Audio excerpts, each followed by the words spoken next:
Try to make this a relatively short video on The Sentiment of Rationality by William James and The Will to Believe and Other Essays in Popular Philosophy. We are talking about the idea that rationality itself is not a thing independent of, separate from human passions and human need. Rationality itself can only be recognized by the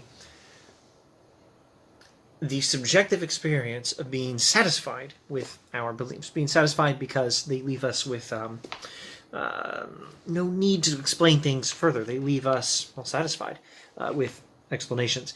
And James has described how one way of achieving this satisfaction is to strongly emphasize parsimony, which is more or less the same thing as Occam's razor.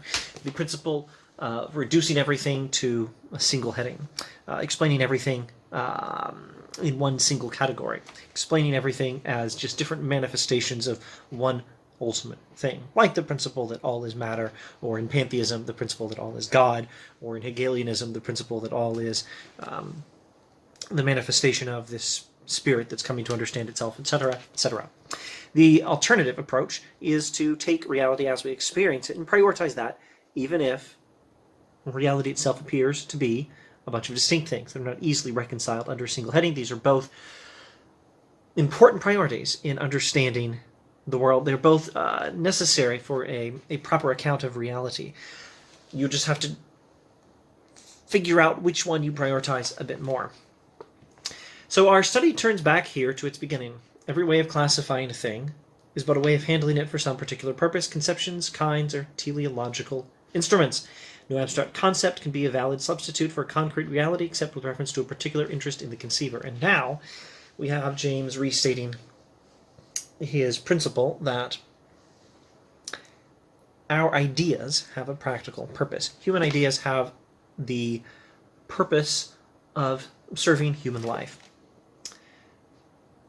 Conceptions are teleological instruments. Our ideas of the world are tools for a certain purpose. What purpose? Well, purpose of living properly in the world.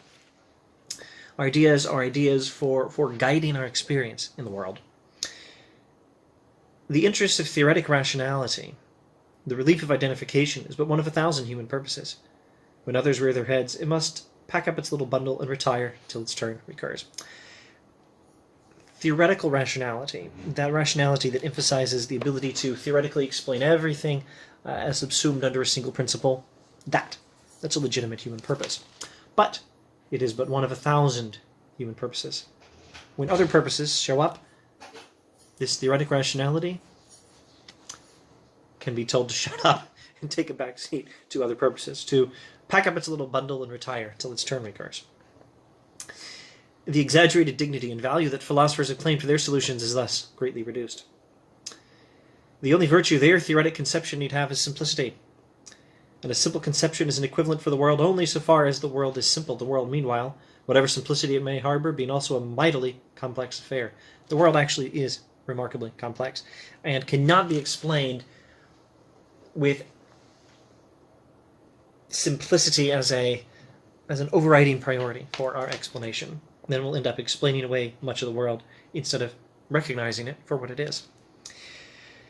Enough simplicity remains, however, and enough urgency in our craving to reach it to make the theoretic function one of the most invincible of human impulses. This craving for a simple explanation is all very appropriate. The quest to the fewest elements of things is an ideal that some will follow as long as there are men to think at all. It is still a priority. Some people will always choose it. Just don't overdo it. It's not the only priority. There are others. Of course, he'll talk about these later. And we'll get to these matters in subsequent videos. Let's see if we can put together a brief transition to the next video. But suppose the goal attained. Suppose we do attain a theoretical simplicity in our account of reality. Can that which is the ground of rationality in all else be itself properly called rational? It would seem, at first sight, that it might.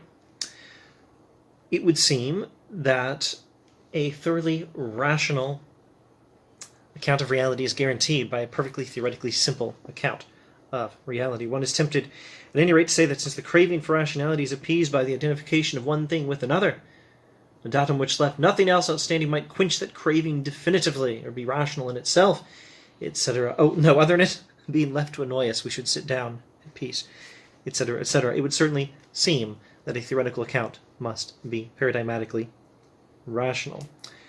But unfortunately, this answer will not hold. Our mind is so wedded to the process of seeing an other beside every item of its experience that when the notion of an absolute datum is presented to it, it goes through its usual procedure and remains pointing at the void beyond as if in that lay further matter for contemplation. In short, it spins for itself the further positive consideration of a non-entity enveloping the being of its datum.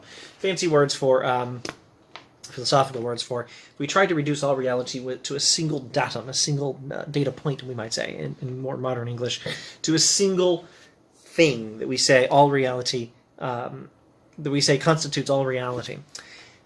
We are so accustomed to seeing one thing distinct from another thing, to seeing distinctions between different parts of reality, that we'll automatically, if we think of that great one thing, we'll automatically think of something else and try to consider the one in distinction to the other.